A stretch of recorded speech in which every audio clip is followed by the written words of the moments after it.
BA part 1 लोक प्रशासन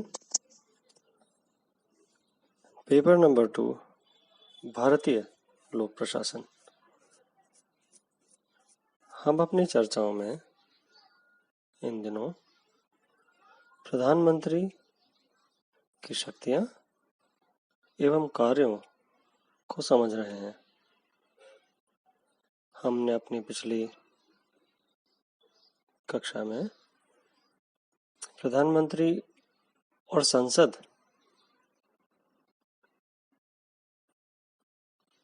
के संबंध को समझा।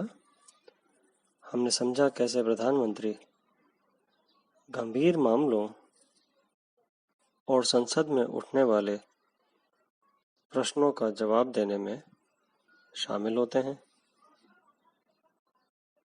महत्वपूर्ण मुद्दों पर बहस या चर्चा पर वो अंतिम वक्ता होते हैं। उनका वक्तव्य महत्वपूर्ण होता है और सारी सरकार की नीति को स्पष्ट करने वाला होता है। कैसे वो विधायी कार्य करवाते हैं अपने सुपरविजन में, कैसे वो वित्तीय मामले और बजट पर नियंत्रण रखते हैं और राजनीतिक उद्देश्य एवं घोषणाओं को वो अंजाम देते हैं। आज की चर्चा में हम समझेंगे प्रधानमंत्री और राष्ट्रपति के बीच का संबंध कैसा होता है। हमारे देश में नाम मात्र की कार्यपालिका राष्ट्रपति के नाम पर होती है, यानी राष्ट्रपति हमारे कार्यपालिका के अध्यक्ष हैं, लेकिन उनके पास वास्तविक शक्तियां नहीं होती हैं। वास्तविक शक्तियां कार्यपालिका के सारे कार्यों और निर्णयों को करने की हमारे प्रधानमंत्री के हाथ में होती हैं। मंत्रिपरिषद प्रधानमंत्री के नेतृत्व में कार्य करता है और उनकी सलाह और सहायता से राष्ट्रपति अपना दायित्व निभाते हैं। राष्ट्रपति को स्वविवेक की शक्तियां हमारे संविधान ने नहीं दी हैं। आर्टिकल 74 अनुच्छेद 74 संविधान का हमें स्पष्ट करता है कि हमारे राष्ट्रपति की वही स्थिति है जो ब्रिटिश संविधान के अंतर्गत सम्राट की है। वह राज्य का प्रधान है, किंतु कार्यपालिका का नहीं। वह राष्ट्र का प्रतिनिधित्व करता है, किंतु राष्ट्र पर शासन नहीं कर सकता। वह राष्ट्र का प्रतीक है। श्री जवाहरलाल नेहरू ने भी संविधान सभा में कहा था कि हम सरकार की इस मंत्रिमंडलीय व्यवस्था पर बल देना चाहते हैं कि वास्तविक शक्ति मंत्रिमंडल और व्यवस्थापिका में निहित है, न कि राष्ट्रपति में। हमारे संविधान में प्रधानमंत्री की इस प्रकार की भूमिका को 78 के अंतर्गत मान्यता दी गई है, जिसमें प्रधानमंत्री और राष्ट्रपति और मंत्रिमंडल के बीच एक कड़ी के समान होता है। इस अनुच्छेद के अंतर्गत मंत्रिमंडल द्वारा लिए गए निर्णय प्रधानमंत्री द्वारा राष्ट्रपति को प्रेषित किए जाएंगे। इस प्रकार प्रधानमंत्री संसद की पूरी जानकारी राष्ट्रपति को देते हैं, जिससे प्रधानमंत्री वह कड़ी बन जाता है जो राष्ट्रपति और संसद को जोड़ती है। भारतीय राजनीति की कार्यप्रणाली के परिप्रेक्ष्य में यह एक तथ्य है जिसे नकारा नहीं जा सकता है कि अब तक जो भी राष्ट्रपति हुए हैं वे न्यूनाधिक रूप से औपचारिक या संवैधानिक राज्य प्रधान ही रहे हैं।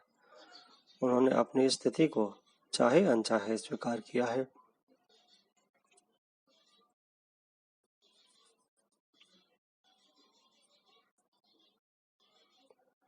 प्रधानमंत्री और राष्ट्रपति के पारस्परिक संबंध अनेक तत्वों, राजनीतिक परिस्थितियों, तत्कालीन घटनाओं के साथ साथ उनके व्यक्तित्वीय समीकरण, सत्तारूढ़ दल में दोनों की स्थिति, संसद का दलीय संगठन, जनता में दोनों की लोकप्रियता, राजनीतिज्ञों के राष्ट्रपतीय भूमिका के बारे में विचार तथा प्रधानमंत्री के दल, कैबिनेट, संसद राज्यों और जनता में स्थान से निर्धारित होता है। यानी बहुत सारे तत्व हैं जो राष्ट्रपति और प्रधानमंत्री की स्थिति को डिफाइन करते हैं। डॉक्टर राजेंद्र प्रसाद देश और दल में अपनी प्रतिष्ठापूर्ण स्थिति, नेहरू की अनिच्छा के बावजूद दोनों बार अपने राष्ट्रपति पद पर निर्वाचन और सत्ता पदानुक्रम में समान शक्ति, प्रतिष्ठा और अपने प्रभाव के कारण अपनी संवैधानिक औपचारिक भूमि के बावजूद प्रधानमंत्री नेहरू पर संयत प्रभाव डाल सकने की स्थिति में थे। उन्होंने प्रधानमंत्री की अनिच्छा के बावजूद पटेल के दाह संस्कार, सोमनाथ मंदिर के उद्घाटन में भाग लिया। चीन के प्रति नेहरू की नीति, जमींदारी उन्मूलन विधेयक तथा हिंदू कोड बिल पर उन्होंने अपनी आपत्ति को स्पष्ट अभिव्यक्त किया।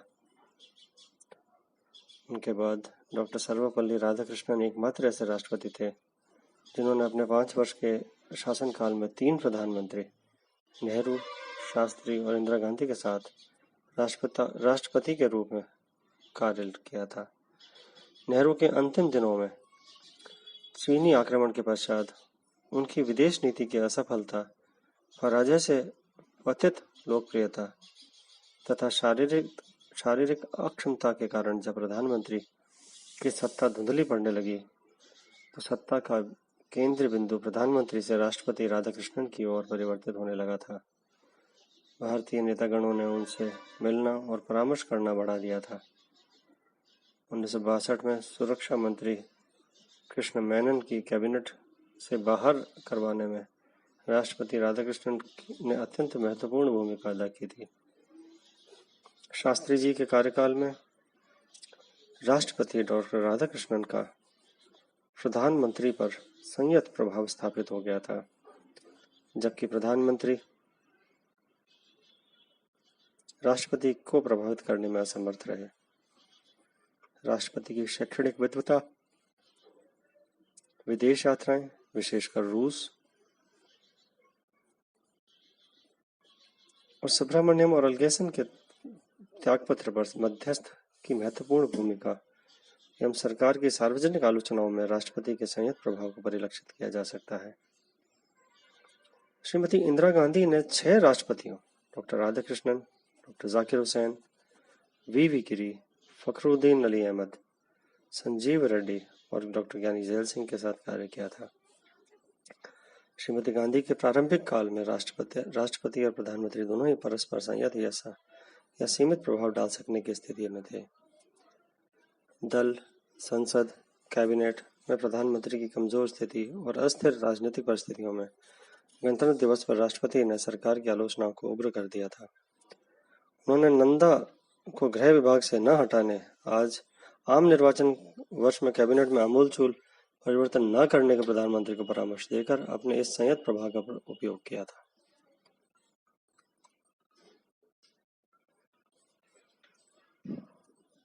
भारतीय राजनीति के परिप्रेक्ष्य में यह कहना सत्य है कि प्रत्येक प्रधानमंत्री राष्ट्रपति भवन में एक मैत्रीपूर्ण व्यक्तित्व का होना पसंद करता है। श्री हरीश खरे के अनुसार प्रधानमंत्री तथा राष्ट्रपति के व्यक्तित्व का पारस्परिक सामंजस्य, राष्ट्रपति के चुनाव में प्रधानमंत्री द्वारा अदा की गई भूमिका, प्रधानमंत्री की राजनीतिक प्रतिष्ठा तथा देश की सामान्य राजनीतिक स्थिरता दोनों के पारस्परिक संबंधों के स्वरूप का निर्धारण करेगी। कुल मिलाकर जिस प्रकार भारत में संविधान का कार्यान्वयन हुआ है, उससे निसंदेह प्रधानमंत्री की स्थिति दृढ़ हुई है और राष्ट्रपति वैधानिक प्रमुख ही रहे हैं। अब हम ये देख रहे हैं कि पिछले कुछ समय से राष्ट्रपति प्रधानमंत्री के कार्य में बहुत ही कम दखल देने लगे हैं। वे एक तरह से मूक दर्शक बन के खड़े हैं। बहुत ही रिसेंटली जब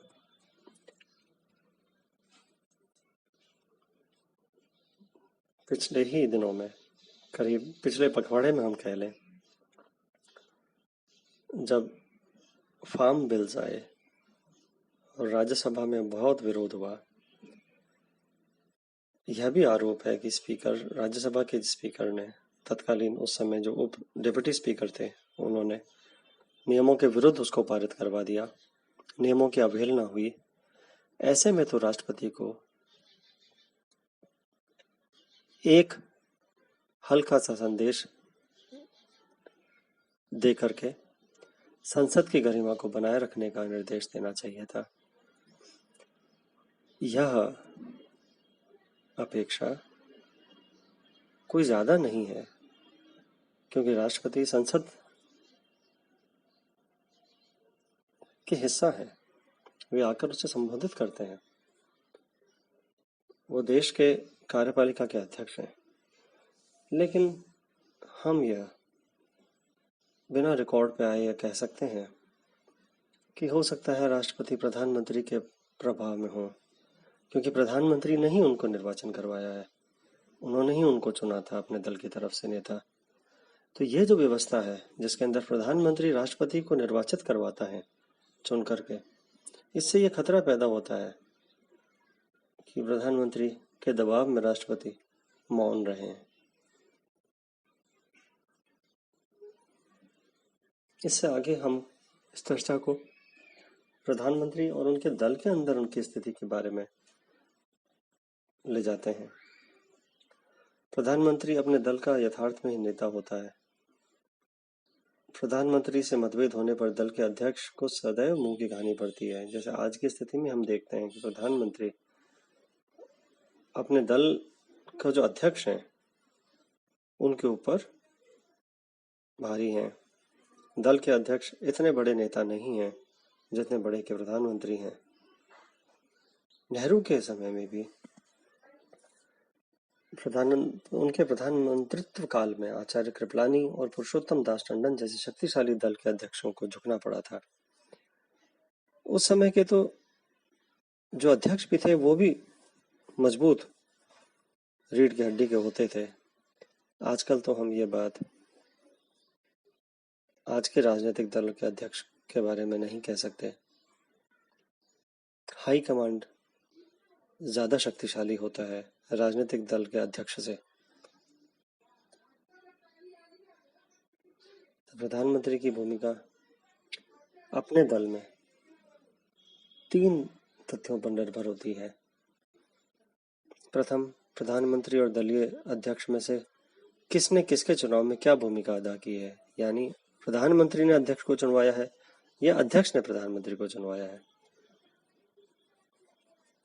दूसरी बात कि प्रधानमंत्री संसदीय दल की शक्ति का मूल स्रोत है या नहीं।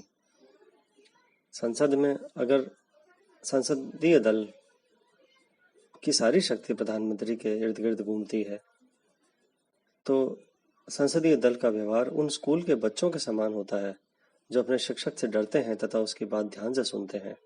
हम आज की संसद में भी ये बात ऑब्जर्व कर सकते हैं कि प्रधानमंत्री के इशारा भी नहीं करना पड़ता। प्रधानमंत्री क्या चाहते होंगे वैसा सारा दल अपने आप से ही उनके सामने ऐसा बिहेव करने की कोशिश करते हैं जिससे प्रधानमंत्री खुश रहें। और यह तीसरी बात यह है कि प्रधानमंत्री को जनता का समर्थन और कितना विश्वास प्राप्त है इस पे भी निर्भर करता है कि प्रधानमंत्री की अपने राजनीतिक दल में क्या स्थिति है। आज की स्थिति तो यह है कि राजनीतिक दल प्रधानमंत्री की शक्ति से उनके व्यक्तित्व के आधार पे ही चल रहा है। जो राजनीतिक दल आज से 20 साल पहले उनकी स्थिति थी, उसको कंप्लीट परिवर्तन कर दिया गया है और वो व्यक्ति विशेष के इर्द गिर्द घूम रहा है।